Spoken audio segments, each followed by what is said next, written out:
If you're in the middle of a panic attack or feel one creeping in, pause right here. Let's take a moment together. You're not alone. I'm going to walk you through 4 steps that can help you calm your body and mind in real time. We specialize in ADHD here, but this will also help non ADHD brains. Panic attacks can be particularly intense for ADHDers because our nervous systems are already working overtime. But these tools will help you come back to safety, clarity, and breath. The first step is simple but powerful. Acknowledge the panic. Say to yourself aloud if you can, I notice a part of me is panicking right now. It's temporary, it's intense, but it will pass. Panic attacks feel dangerous, but they're actually your body trying to protect you. Oftentimes a part being like, yoo-hoo, something isn't okay here. This part of you believes there's a threat, and it is sounding the alarm through racing heart, tight chest, spinning mind. It's your nervous system in fight or flight. And naming it, I'm having a panic attack or a part of me is panicking, helps your brain shift gears from panic to observation. Try saying it now, even softly. This is panic. A part of me is panicking. It feels big, but I am safe enough in this moment. I've gotten through this or other challenges before.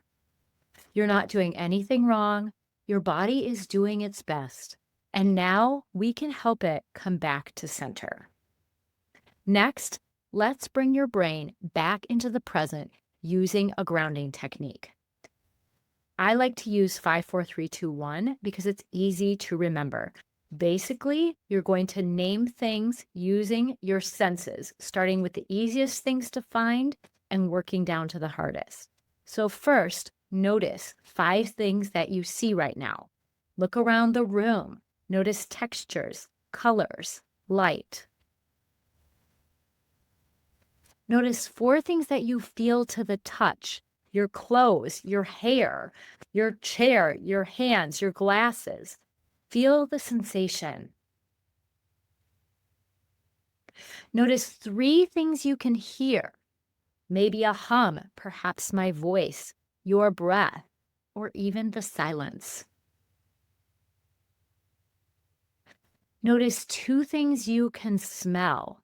You might just notice the air as it is, like I can smell my lunch, which was a bean burrito and doesn't smell good after the fact, but it's a smell, right?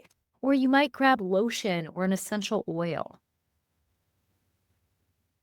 Now notice 1 thing that you can taste, even if it's just the inside of your mouth or a sip of water. Now let's try another one. Look around and spot 3 things that are rectangular in shape.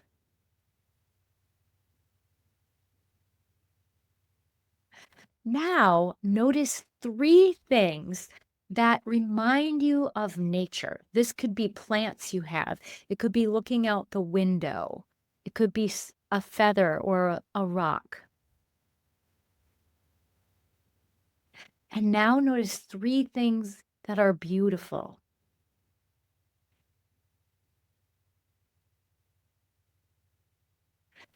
Notice 3 parts of your body that feel neutral or positive. And if you're not able to spot one on your own, you might check out the tip of your nose, your earlobes, or your pinky fingers.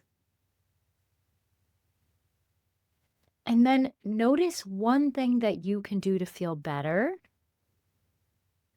And you can go do it after you watch the rest of this video. Now, 1 more thing. Sometimes after one of those 2 techniques, you might still feel a lot of that energy coursing through your body. So another technique I like to share is the Calmness Mudra. So you lift your arms up into goalposts and you shake your hands like this. And as you do that, you're shaking off some of that energy that came in for the fight or flight response. Once you've done that, I actually like to add a little aura cleanse. So you can rub your hands together. Do it with me. Place the palms of your hands over your eyes and take a full breath in. And as you exhale, wipe down along your body and shake it out. And then from there, you might feel more ready. It might be more available to you to shift into the breath. Sometimes when we have a panic attack and there's people around us, they tell us to breathe, but we're not ready right away. So we can do these grounding exercises or the calmness mudra to get ourselves ready to bring in the breath. So what you can do is just start to notice your natural breath. Notice it as it is. You might notice, are your inhales and exhales similar in length, or are they different? You might notice movement as you breathe, maybe movement in your belly or chest, maybe somewhere else. And you might invite your inhales and exhales to be similar in length. So, one way to do that might be with counting. So, you could breathe in for a count of 4, 3, 2, 1, and maybe breathing out for 4, 3, 2, 1. And you're welcome to count to any number or at any pace, allowing yourself to notice your breath.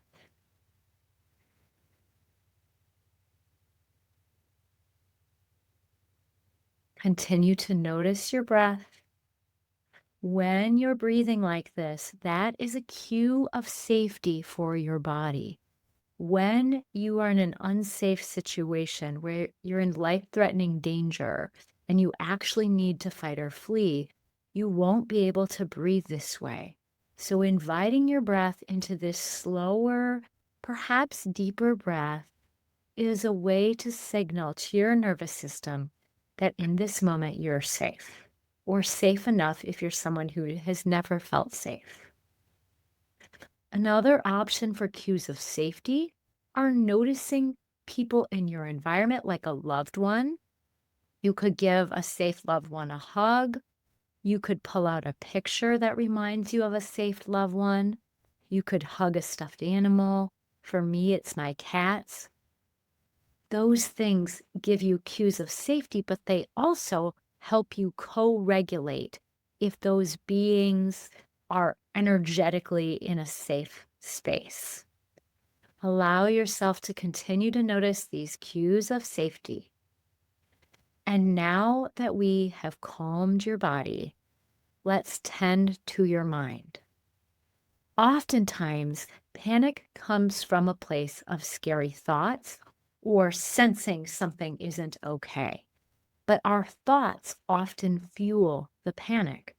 So notice the thoughts that were fueling the panic you were about to experience, not because you're going to repetitively think them, but you might notice if you were thinking something bad is happening. I can't breathe. I'm not okay.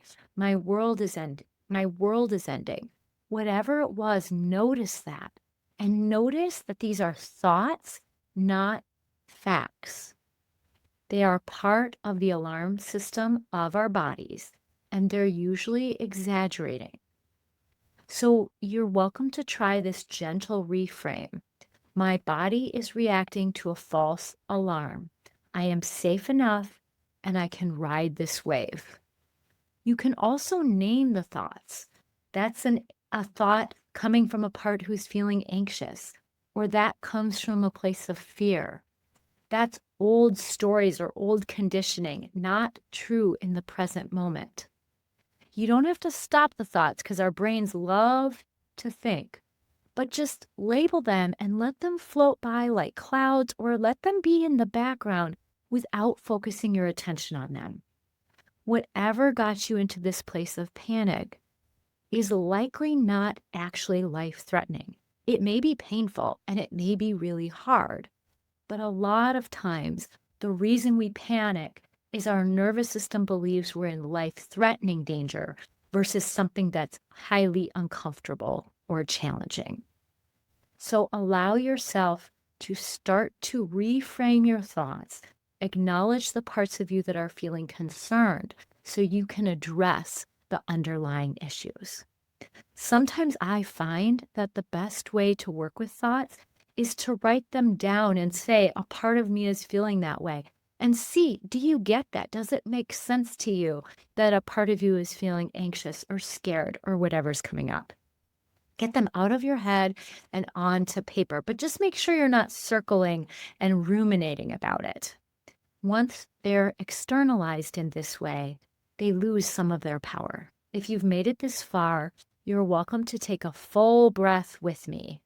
You're welcome to inhale and exhale. You're already helping your body begin to regulate. Panic can feel scary, but you're not powerless. You have tools, you have choices, and most importantly, you're not alone. If you found this video helpful, consider sharing it with someone else who might need it.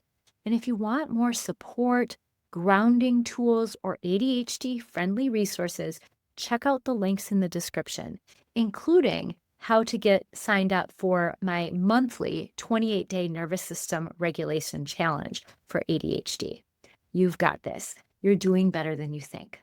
I'll see you in the next video. Take care.